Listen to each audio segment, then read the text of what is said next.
नमस्कार, स्वागत है आपका राज्यसभा समाचार में। आपके साथ मैं हूं अभिलाषा पाठक। आइए नजर डालते हैं हेडलाइंस पर।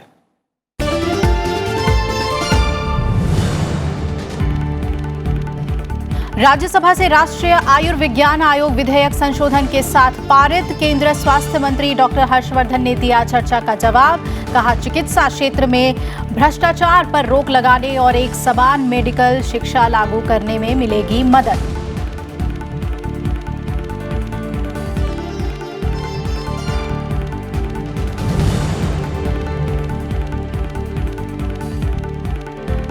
विधि विरुद्ध क्रियाकलाप निवारण संशोधन विधेयक पर उच्च सदन में चर्चा कल भी रहेगी जारी। केंद्रीय गृह राज्य मंत्री डी किशन रेड्डी ने विधेयक पर विचार और पारित करने का किया प्रस्ताव। आतंकी घटनाओं को अंजाम देने और मदद करने वालों को आतंकी घोषित करने का प्रावधान।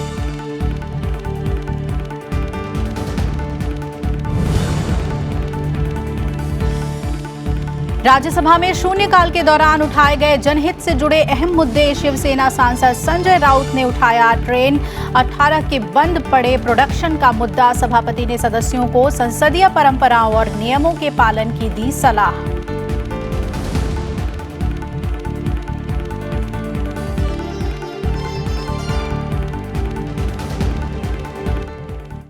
राज्यसभा ने आज राष्ट्रीय आयुर्विज्ञान आयोग विधेयक 2019 चर्चा के बाद 2 संशोधन के साथ पारित कर दिया। केंद्रीय स्वास्थ्य मंत्री हर्षवर्धन ने विधेयक पर चर्चा का जवाब दिया। उन्होंने कहा कि चिकित्सा क्षेत्र में भ्रष्टाचार पर रोक लगाना विधेयक का मकसद है। किसी भी मेडिकल कॉलेज को स्टार्ट करने के लिए स्टेट को ही एसेंशियलिटी सर्टिफिकेट देना होता है, वो सेंट्रल गवर्नमेंट नहीं देती है। और वो अपनी स्टेट की रिक्वायरमेंट के हिसाब से उनको कितना प्राइवेट सिस्टम को एक्सपेंड करना है, कितनी उसकी ज़रूरत है। तो इसलिए जो यहाँ पर कहा जा रहा है कि बाकी 50% सीटें जो है ऐसे हम लोगों ने खुली छोड़ दी है एक व्यवस्था के अंदर, जहाँ की मेडिकल एजुकेशन कंकरेंट लिस्ट में है। पहली बार 50% सीट को तो हमने यहाँ पर ही कैप कर दिया है, बाकी 50% को हमने स्टेट्स के लिए छोड़ दिया। इसके लिए किसी के मन में कोई कन्फ्यूजन नहीं रहना चाहिए। वो जैसा मैंने कहा कि जो फीस है उसके ऊपर भी जो है रूल्स के अंदर कैप लगाएंगे हम लोग, ताकि कोई किसी प्रकार से इस प्रोविजन का मिसयूज ना हो सके। चर्चा की शुरुआत कांग्रेस सांसद जयराम रमेश ने की। कई अन्य दलों के सांसदों ने भी विधेयक पर अपने विचार रखे। Sir, exam has 3 purposes. First, to confer a degree. Second, to give a license to practice. Third, to get admission into a postgraduate college. So medical is not like engineering. In engineering, my final exam was a multiple choice, but in medicine, you cannot have multiple choice exam. 50% of it is clinical. If you do not have a clinical component to your exam, then that exam is incomplete. The PG, all those boys and girls who are doing PG in United States of America or maybe rest part of the country, their degrees were not recognized.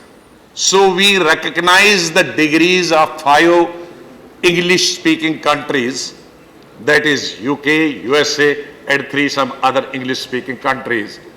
And by virtue of this, there has been again a huge increase of PG seats. All those who have been studying abroad and they can now practice here. So their number is not mentioned here. NMC bill provides for licensing of 3.5 lakhs unqualified non-medical persons to practice modern medicine. This term, community health provider, has been vaguely defined. This law legalizes quackery and puts the life of ordinary people in danger. Earlier, bill sets regulated, and the Supreme Court said regulated, and they also asked you to put a High Court judge as the regulator as far as the seats are concerned. But today you have removed that regulated and put guidelines. Will it stand the test? Or even if it stands the test, tell me what exactly should I look? The medical, already the MCI, which was already there, is now being replaced by this NMC. And there were elected members in the MCI. But here, everything is adopted. Everything is appointed by the central government, starting from the chairperson and to the members. And as everyone has repeatedly told here, that the state's representatives will be coming on a rotational basis and every state will have its representation once in 14 years or 4 years. It's totally cannot be accepted, sir. Sir सबसे बड़ी बात यह है कि जो NMC bill आया है इसको रिप्लेस किया एमसीआई को रिप्लेस किया। एमसीआई में जो एम्प्लॉइज थे लगभग 102 एम्प्लॉइज थे, उसमें उन एम्प्लॉइज को इस बिल के इनेक्ट होने के बाद 3 महीने की सैलरी देके उनको हटा दिया जाएगा। मैं माननीय मंत्री जी से निवेदन करना चाहूंगा आपके माध्यम से, थैंक यू, बहुत नंबर उनका कम है, उन्हें ग्रुप बी वालों को ग्रुप सी वालों को कहीं न कहीं इस बिल के माध्यम के बाद उन्हें एडजस्ट करने का कसम।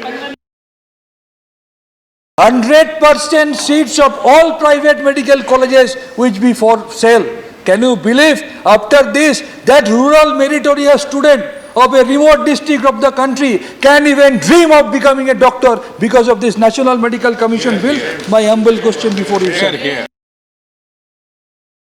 पूरे हिंदुस्तान में मेडिकल कॉलेज की संख्या बढ़ाई जाए, गरीब विद्यार्थियों को उसमें प्रवेश किया जाए और ऐसी व्यवस्था हो जो आज हड़ताल डॉक्टर कर रहे हैं किन कारण से कर रहे हैं, उन कारणों को भी ढूंढा जाए और उस कारण का निराकरण किया जाए। When you refer to doctors or aspiring doctors, you kept on referring to them as him. Sir, there are hers. Lots of women. So let's be very clear on that issue also, sir.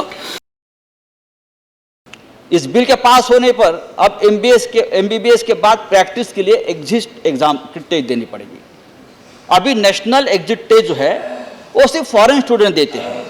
अभी student confuse है कि section 15A के provision के अनुसार क्या हमें या 1 या 2 परीक्षा के लिए अपेयर होना जरूरी है, क्या एमबीबीएस फाइनल और नेक्स्ट परीक्षा अलग अलग आयोजित की जाएगी? यदि यह उत्तर ना है तो एमबीबीएस डिग्री सर्टिफिकेट कौन देगा, ये सवाल भी स्टूडेंट्स के मन में है। विधेयक का मकसद चिकित्सा पेशेवरों को अपने काम में नवीनतम चिकित्सा अनुसंधान अपनाने के लिए प्रोत्साहित करना है। विधेयक में चिकित्सा शिक्षा व्यवस्था को ज्यादा पारदर्शी और गुणवत्तापूर्ण बनाने के लिए राष्ट्रीय चिकित्सा आयोग के गठन का भी प्रावधान है। साथ ही देश में मेडिकल की शिक्षा को एक समान बनाने का प्रस्ताव है।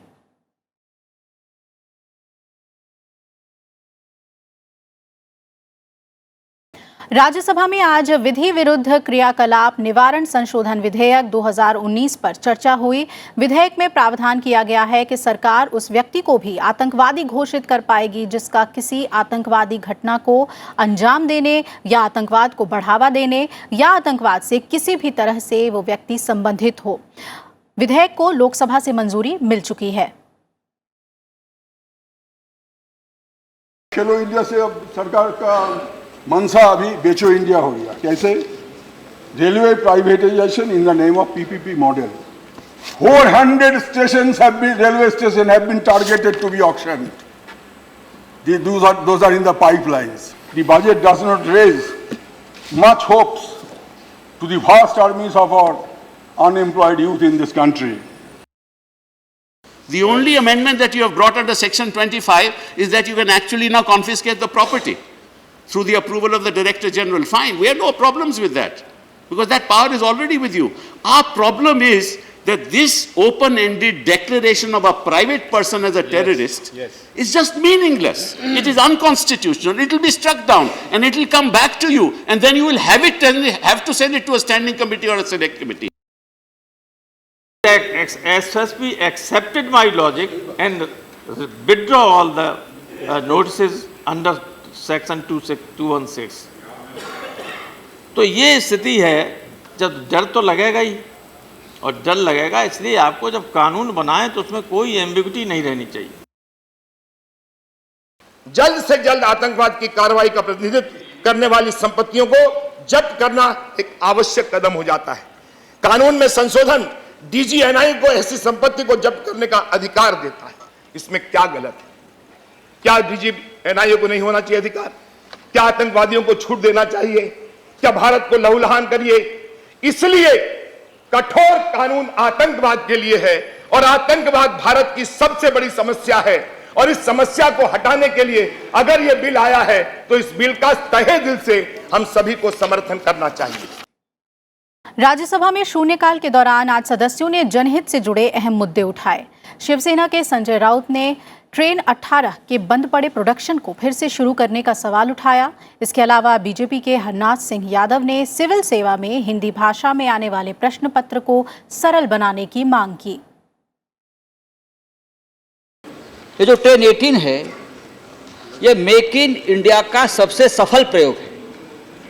देश जानना चाहता है क्या इसे असफल करने का कोई षड्यंत्र इस देश में हो रहा है? क्या कोई मल्टीनेशनल कंपनी का उसमें हाथ है? कि सिविल सेवा सर्विसेज एप्टीट्यूड टेस्ट तत्काल समाप्त करिए। मूल प्रश्न पत्र हिंदी अथवा अन्य किसी भारतीय भाषाओं में होना चाहिए।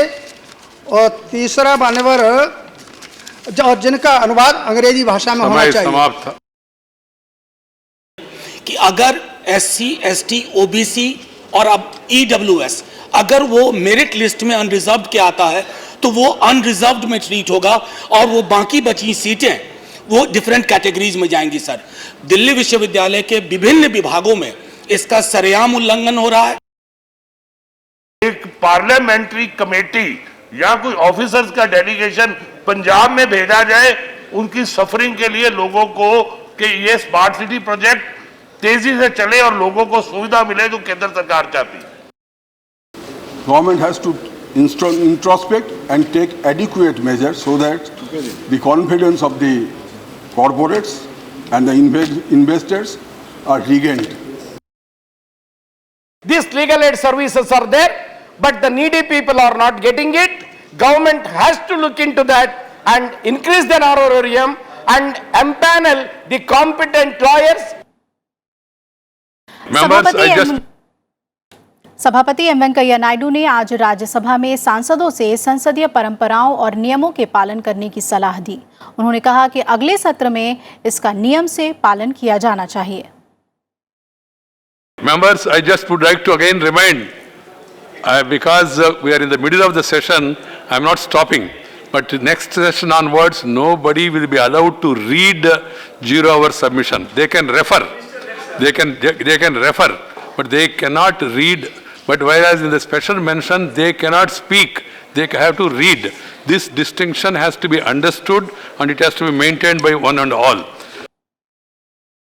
इसी के साथ राज्यसभा समाचार में फिलहाल इतना ही। आप जुड़े रहिए राज्यसभा टीवी के साथ। नमस्कार।